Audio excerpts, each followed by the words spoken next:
আজ পশ্চিমবঙ্গ বিধানসভায় মেনশন পর্বে ডেপুটি স্পিকার স্যারের মাধ্যমে রাজ্যের লেবার মিনিস্টারের দৃষ্টি আকর্ষণ করলাম। বাঙালি পরিযায়ী শ্রমিকদেরকে যেভাবে ভিন্ন রাজ্যে প্রশাসনের দ্বারা হেনস্থা হতে হচ্ছে এবং সেই সমস্ত রাজ্যের কিছু দুষ্কৃতীদের দ্বারা শারীরিক মানসিক অত্যাচারের শিকার হতে হচ্ছে, এটার অবসান হওয়া দরকার। এই মর্মে লেবার দপ্তর যাতে লেবার মিনিস্টার যাতে সদর্থক ভূমিকা নেয় তার আবেদন করলাম। আমরা জানি আমাদের পশ্চিমবাংলা থেকে 21 থেকে 22 লক্ষ অফিসিয়াল ডেটা অনুযায়ী শ্রমিক ভিন্ন রাজ্যে কাজ করছে। আহমেদাবাদে আছে, গুজরাটে আছে, তেলেঙ্গানাতে আছে, মহারাষ্ট্রে আছে, উড়িষ্যাতে আছে, আসামে আছে, হরিয়ানাতে আছে, বিভিন্ন রাজ্যে কাজ করছে। আর বিভিন্ন রাজ্যের শ্রমিক আমাদের রাজ্যে প্রায় 2 কোটি মতো আছে।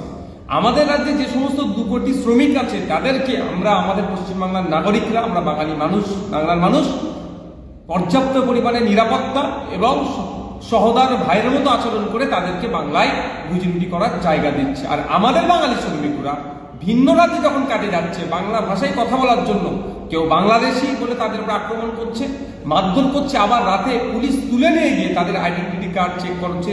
অনেক সময় দেখছি গরু ছাগলকে যেভাবে বাজার থেকে কিনে নিয়ে যায় সেই রৌদ্রতে তাদেরকে হাঁটাচ্ছে, মানে সম্পূর্ণরূপে অমানসিক অত্যাচার হচ্ছে। আর কিছু কিছু জায়গায় বাংলা ভাষায় কথা বলার জন্য তাদেরকে মারধর করছে দুষ্কৃতীরা, তাদেরকে বলছে বাংলায় তোরা ওয়েস্ট বেঙ্গলে ফিরে যা, তোরা বাংলাদেশে এখানে থাকবি না বলে তাড়াচ্ছে। আমি একটা যদি উদাহরণ দিই, উড়িষ্যা রাজ্যের 3 লক্ষের অধিক মানুষ কিন্তু আমাদের পশ্চিমবাংলায় এসে রুজি রুটি করে খাচ্ছে। আমরা তাদেরকে শান্তির সাথে বাংলায় আপ্যায়ন করছি, তাদেরকে আমরা নিরাপত্তা দিচ্ছি। আর আমাদের পশ্চিমবাংলার মাত্র 30,000 মানুষ উড়িষ্যায় কাজ করে, তাদের উপরে এত অত্যাচার হচ্ছে কেন? মেদিনীপুরের মানুষ, হাওড়ার মানুষ, হুগলির মানুষ, মুর্শিদাবাদের মানুষ, মালদার মানুষদেরকে মারধর করে সেখান থেকে তাড়িয়ে দিচ্ছে। এটা অবসান হওয়া দরকার।